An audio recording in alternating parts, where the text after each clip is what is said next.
menyuruh Zakaria untuk diam dan mengisi diamnya dengan zikratullah bukratan wa asiyya, mengingat Allah pada waktu pagi dan pada waktu petang. Artinya diisi dengan zikir. Dan waktu itu Nabi Zakaria menurut ulama tafsir, beliau tidak cacat lisannya, benar-benar bisa ngomong. Hanya tidak bisa bicara dengan manusia tapi bisa berzikir. Jadi beliau bisa zikir, bisa mengucapkan kalimat-kalimat Alkitab yaitu Taurat. Beliau bisa membaca ayat-ayat Allah, beliau bisa mengucapkan kalimat bismillah dan seterusnya, tapi nggak bisa ngomong dengan manusia. Dan itu terjadi selama 3 malam. Dan akhirnya setelah 3 malam, Nabi Zakaria tiba-tiba dapat berita gembira kalau istri beliau hamil. Ini pelajaran penting banget buat kita. Kalau ini pernah berlaku terjadi kepada Nabi Zakaria, keajaiban dengan cara kayak gini, maka ini juga akan terjadi kepada kita. Itulah alasan kenapa kisah tersebut direkam dalam Al-Quran, supaya dia menjadi pelajaran hudan lil muttaqin. Itu kenapa Allah katakan Al-Quran hudan lil muttaqin, petunjuk bagi orang yang bertakwa, orang yang pengen memperbaiki diri, orang yang pengen dapat solusi. Muttaqin, orang yang pengen wa may yattaqillaha yaj'al lahu makhraja, dapat jalan keluar. Wa yarzuqhu min haitsu la yahtasib, dikasih rezeki yang enggak terduga-duga. Wa may yattaqillaha yaj'al lahu min amrihi yusra, diberikan kemudahan. Wa may yattaqillaha yaj'al lahu yukaffir anhu sayyi'atih, dihapuskan semua dosa. Wa yu'dhim lahu ajra, dikasih reward yang berlipat-lipat. Maka siapa yang pengen dapetin keajaiban-keajaiban orang bertakwa itu, maka jadikanlah Al-Quran sebagai petunjuknya, hudan lil muttaqin. Nah, gimana cara kita jadiin Al-Quran sebagai petunjuk? Jawabannya juga ada di ayat yang sama, la raiba fih, jangan ragukan ayat-ayat Al-Quran, termasuk kisah-kisah yang ada di dalamnya. Sehingga kalau kita benar-benar percaya kisah Nabi Zakaria mendapatkan keajaiban dengan cara diam dan zikir, maka kita coba terapin itu dalam masalah hidup kita, insya Allah kita juga akan mendapatkan keajaiban dan kejutan seperti yang didapatin oleh Nabi Zakaria. Itu pesan poin yang ada di dalam ayat 10 dan 11 surat Maryam. Sehingga buat sebagian orang yang mungkin ngerasa selama ini sering disakiti, sering dicuekin, sering didebat, sering diapain, jangan terlalu diladenin. Kadang-kadang ada teman saya nanya ke saya, Ustadz, ini ada yang ngomongin Ustadz gini di sosmed, perlu kita balas nggak nih? Saya bilang, udah diamin aja.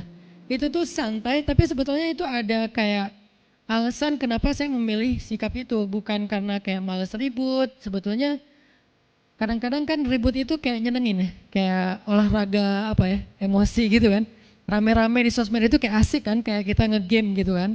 Jadi nge-replay komen-komen orang kayak lucu-lucuan gitu.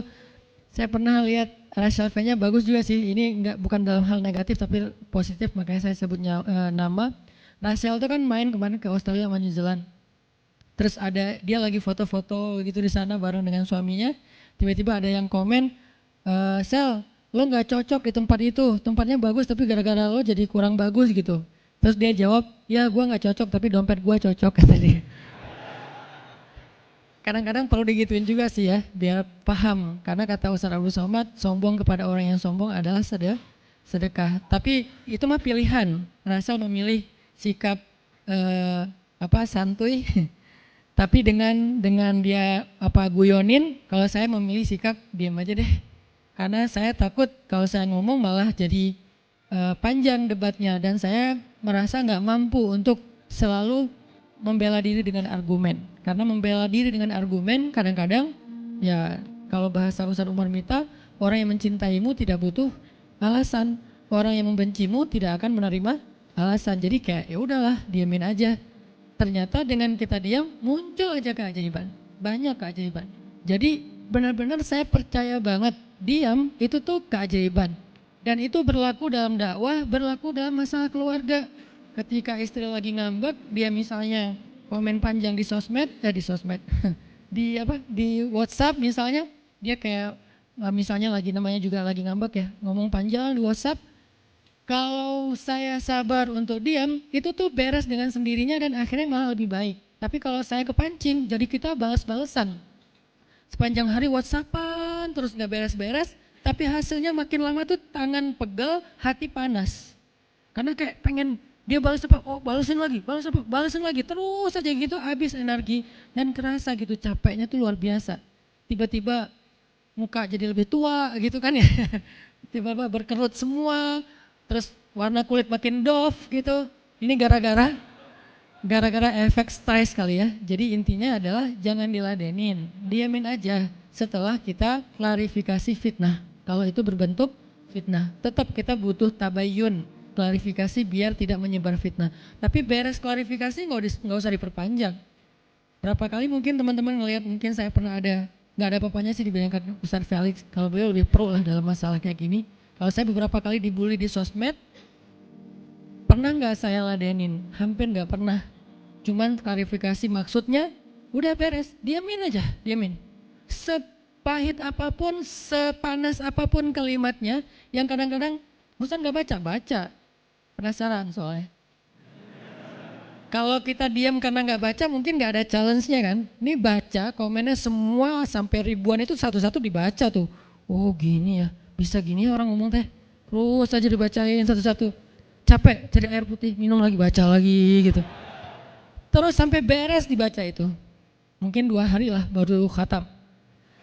Saking banyaknya komen. Tapi mencoba lagi belajar, bukan udah jago nggak sama sekali nggak. Mencoba lagi belajar, bisa nggak setelah udah panas banget, gergetan banget beberapa, udah bisa banget tuh dibalesin, di replay. Jangan deh. Ada yang udah di replay panjang, dihapus lagi nggak jadi. Kenapa? Karena masih belajar yakin diam itu keajaiban. Dan selama ini saya ngebuktiin diam itu emang keajaiban. Kenapa? Karena Allah pernah mengisahkan kisah Zakaria dan kisah-kisah yang lain bagaimana mereka dapetin keajaiban dengan cara diam. Ini yang kita coba pengen rubah sedikit persepsi kita. Nggak selalu bela diri dengan ngomong. Kadang kita bela diri itu dengan diam. Nggak selalu kita dapetin keajaiban itu dengan hanya mengandalkan manusia. Tapi justru kita dapetin keajaiban saat kita mengandalkan Allah Subhanahu Wa Taala. Itu tuh dahsyat. Yang kedua, sekarang setelah Nabi Zakaria dapat keajaiban anak yang soleh banget, sampai Allah kisahkan di ayat 13 gimana solehnya dia, 14, 15 dan seterusnya. Sekarang kita baca kisah kedua, yaitu kisah Sayyidah Maryam, yaitu ada di ayat 26. Petikannya ada di, cuplikannya ada di ayat 26. Kalau kisah Maryam mah dimulai dari ayat 16 ya.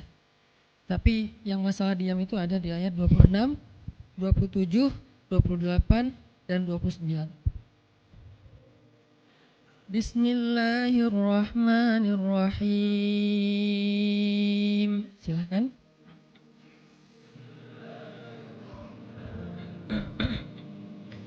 Fakuli washrabi wa qarri aina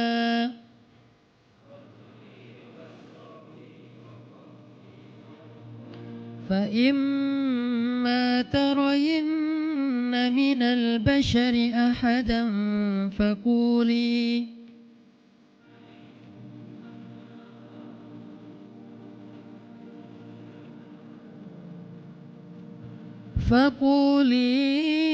إني نذرت للرحمن صوما فلن أكلم اليوم إنسيا.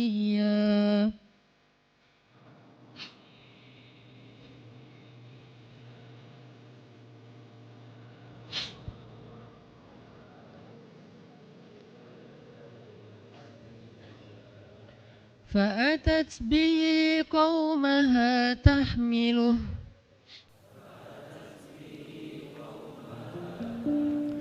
قالوا يا مريم لقد جئت شيئا فريا.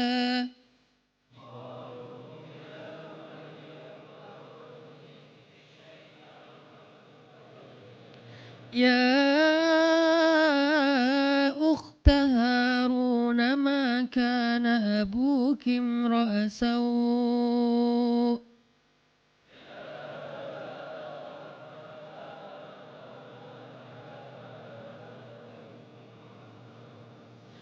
ما كان أبوك امرأ سوء ما كانت أمك بغيا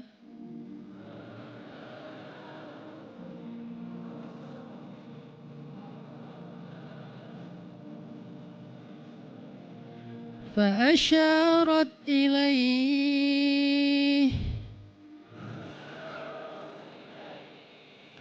قالوا كيف نكلم من كان في المهد صبيا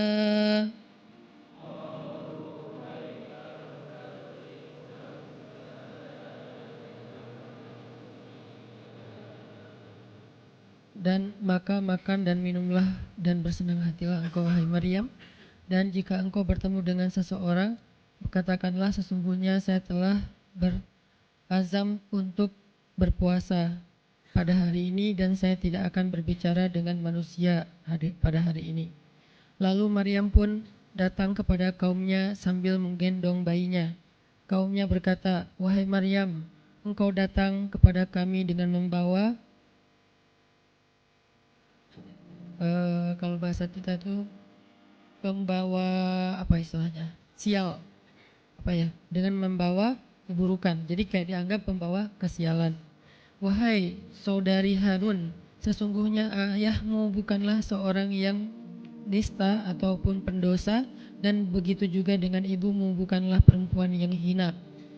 Lalu Maryam memberi isyarat, fa'asyarat ilaih, memberi isyarat dengan menunjuk ke arah bayinya. Lalu mereka berkata, bagaimana kami akan berbicara dengan seorang bayi yang masih digendong oleh ibunya, maksudnya masih terlalu kecil. Ini adalah cuplikan adegan Maryam